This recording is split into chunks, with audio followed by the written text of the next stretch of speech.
A lot of people have been asking me questions about chest rigs, how I set them up. So I thought I'd give you a couple ideas based on my setup that I have, what I've done over the last couple of years, and how my kind of philosophy has changed. Hopefully I can kind of get you guys started on a good survival type, reconnaissance, reconnoitering type chest rig setup. The whole idea behind this chest rig right here is that it can sustain me for a day. I can, with just this on, be able to accomplish an objective or what have you. When I'm doing and I'm teaching combat, survival, and evasion, this chest rig is going to change up a little bit. Mags are going to be removed. Those are replaced with redundancies such as MS-2000 strobes, more GPSs, etc., that type of thing, so I can help teach those objectives I need to meet. But right now it's set up for more of a reconnaissance type mission with a light mission loadout and that type of thing.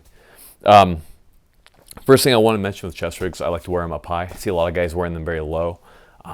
Not a big fan because I like to wear usually a pack of some type. Usually I'm going to be moving if I have this type of chest rig on. So the great thing about the chest rig is it's a lot more comfortable to wear with the pack compared to a plate carrier.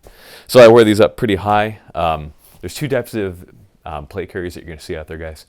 Primarily you're going to have the straight MOLLE panel and then the ones that are built with pouches. So what's good about the MOLLE panel ones is that you can attach what you need where you need. So you can kind of customize it based on your needs. However, the problem with them is that you can never get MOLLE quite as flat, quite as compact as you can with pouches that are sewn in. So MOLLE panels are great. Just realize some of the problems you can be running into there.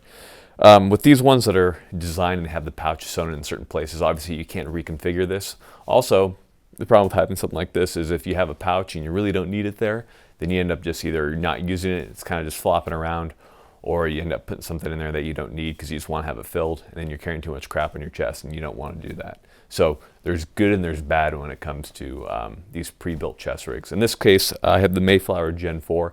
I found that it's worked pretty well for me the last about year or so that I've had it. Prior to that, I used a couple of different split rig chest rigs, those types of things that were all MOLLE, but I could never get them as tight. I like how I'm able to move around in this thing, that type of deal. So without further ado, let's kind of talk about how I have my setup. So typically on my left side right here is where I have my radio, which is typically a PRC 152. Obviously that's for military work. When I'm doing non-military work, that's going to be something like some other type ham radio or some two-way radio, whatever I'm using for in that case. Moving across, right next to where my radio would be, I have Kemp sticks and riding utensils. Again, one of my primary jobs is a combat survival and evasion instructor, so because of that, I have it set up for that primarily. Coming across to the front right here, I've got a lymphatic compass. Obviously, you need a compass to be able to navigate, and again, the purpose of this chest rig is that I can put it on and be able to, for a day with just this on my rifle, whatever, be able to accomplish objectives, or in the case of teaching combat survival and evasion, that I can go out with this and be able to teach those objectives I need. So in any case, navigating, you're going to need a compass, so always a good thing to have. Coming across, I have a Leatherman, something you should always have on you. Leatherman's never going to fail you. A great tool to have. It can accomplish a variety of tasks. That's why I have that. Next to that, I have a Surefire flashlight, just for lighting dark areas, that type of thing. I have two different types of flashlights. Actually, if you come over the pouch, right over here, the flashlight that I have right here is the Princeton Tech flashlight. It's a headlamp. So again, that's great when I'm doing stuff at work, whether I'm chopping wood or looking around and I don't have my hands free, that type of thing. So headlamps are great. I have two different flashlights depending on the situation. You can never have enough flashlights. Below that, I have ibuprofen, always important, of course, chapstick. You might make fun of this chapstick, but my wife had it, and it makes your lips feel like super soft and supple. And I mean, honestly, guys, what's the point if you don't have nice lips? Coming across, I have my fire steel rod. I use this quite a bit. Again, I can start fires. So that's really important as far as survival is concerned. I can also purify water with those fires, cook food, do whatever, signal aircraft. So having that fire steel is vitally important to me. Coming all the way across to my right side, I've got an IFAK. I've got some iodine, again, to purify water if I can't start a fire. For example, a non-permissive environment, I got guys looking for me, XYZ combat type zone. Iodine's going to work out pretty well for you. And right below that, I have a giant signal mirror. I like the really big signal mirrors because you can signal a little bit further than those smaller ones that you get. Although I am a big fan of the small ones as well. Just make sure you have a signal mirror on you. There are a variety of different uses you can use them for, and always recommend one. Coming across to the back of the rig, I have 3 mags And then coming across, I've got the SE4, which has served me for really well for a long time. Big fan of this fixed blade. You can also look at the SE5, lots of different knives. I'm a huge fan of Randall's Adventure Training, his knives that he makes. It's good stuff, so can't go wrong with those. Just find yourself a good fixed blade that has an extended or full tang. Up here, I've got my Garmin Foretrex 401.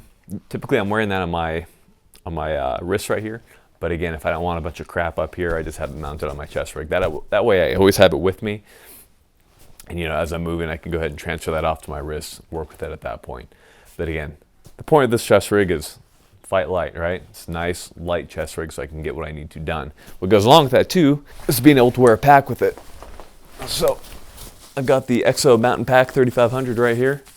This is my typical pack that I'm using when I'm teaching guys.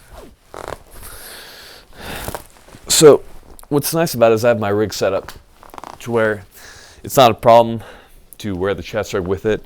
I have it integrated pretty seamlessly to where with my pack, I have a lot of the extra crap, all that stuff I need to survive long term. I could survive almost indefinitely with this pack.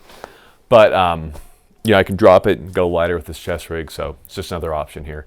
But we'll talk more about kind of pack setup and what you want to have in your packs, that type of stuff. But basically on my pack too, right here, I've got a larger individual first aid kit. I also have some various accessories such as spare batteries and stuff, so I can power my GPS and all that kind of stuff for a longer period of time. But anyhow, guys, I hope this was a good primer, kind of get you thinking about how you want your chest rig to be set up. Again, depending on what you're doing, you're gonna have different stuff in it. You're gonna have different loadouts. You might have a different design. So just figure out what's gonna work best for you, and you know, stay safe. If you have any questions, feel free to comment.